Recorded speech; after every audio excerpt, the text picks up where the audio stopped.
Hello friends, it's Tanya with Tinkering and Ink with Tanya, and I am going to use the Sweet Sassy Girls from Sassy and Crafty to create a fun sweet summertime card. Don't miss out on the For the Love of Summer blog hop. That's been going on all month and it goes through the end of the month.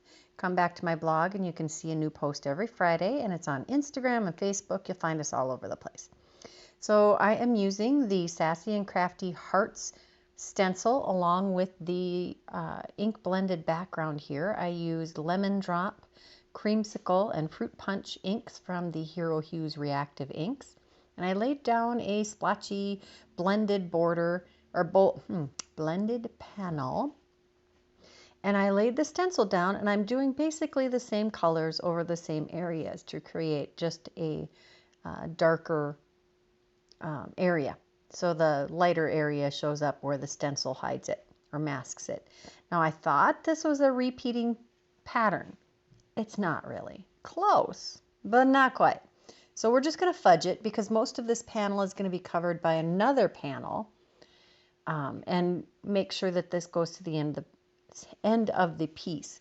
So I'm also going to die cut this using the Honeybee Stamps A7 double stitched dies, and I'm just showing you quickly that I'm cleaning the stencil with just simple water. I'm spritzing the panel with, of course, you guessed it, pearlized water, a little bit of perfect pearls in the perfect pearl color in some water in a spritzer. Heat setting that, and again, don't worry about the warping because I will fix that with my coaster blanks later.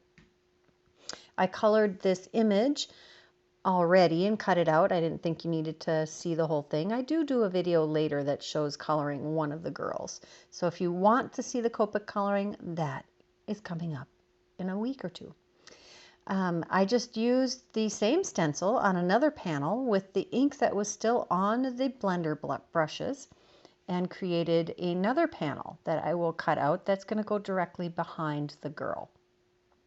I'm going to take this big, bold sentiment and stamp that with Versamark ink. I recently got the Night Shift, Brutus Monroe Night Shift embossing powders, and I have been dying to use them. I thought this big, bold word would be the absolute perfect way to showcase this. So we're using the Night Shift embossing powder in gold. So the wonderful thing about this embossing powder is that it looks it looks black when you look straight on, but as I shift it in the light, you can see another color show up. And in this case, it's gold. So I'll heat set that quick and look at that. You can see it a little bit. It's just gorgeous. It must be mica powder or something in there that's causing the shimmeriness. I just burnished that off the rest of the card with the sleeve of my sweater. Yes, wearing a sweater in Minnesota in June. That's not weird. I am obsessed currently with using the stencils on the inside of the cards. Again, just a little bit of ink left on the brush, and I used it to create a gradient out with the darkest in the center. I'm going to use my Misty to stamp the sentiment with some Versa Fine Onyx Black ink. I thought I could put it in sideways, but I can't because it's a 5x7 card. I don't make A2 size cards very often because I need them to be bigger for everyone at work to sign for birthdays. I took on that task. I am making birthday cards for every single person in our department for their birthday. I don't know if this is going to be for someone at work or not, but it's that size. I'm really loving this size actually now that I've gotten used to designing on it.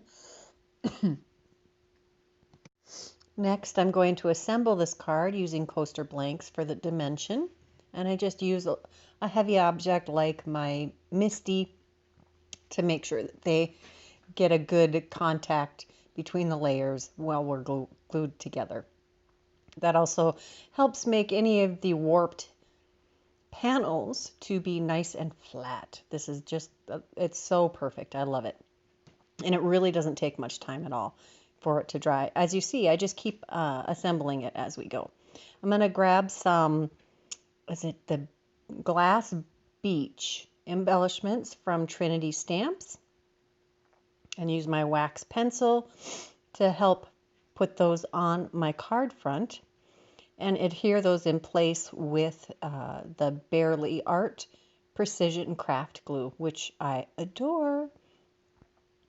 I hope you like this card. I think it turned out amazing. I love the bright, vibrant colors.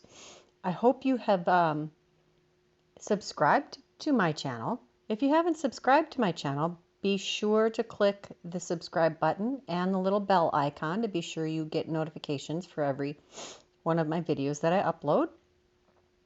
There is a clickable link list in the description box with all of the supplies that I used today, and a link to my blog where you can see more still photographs. Thanks for joining me.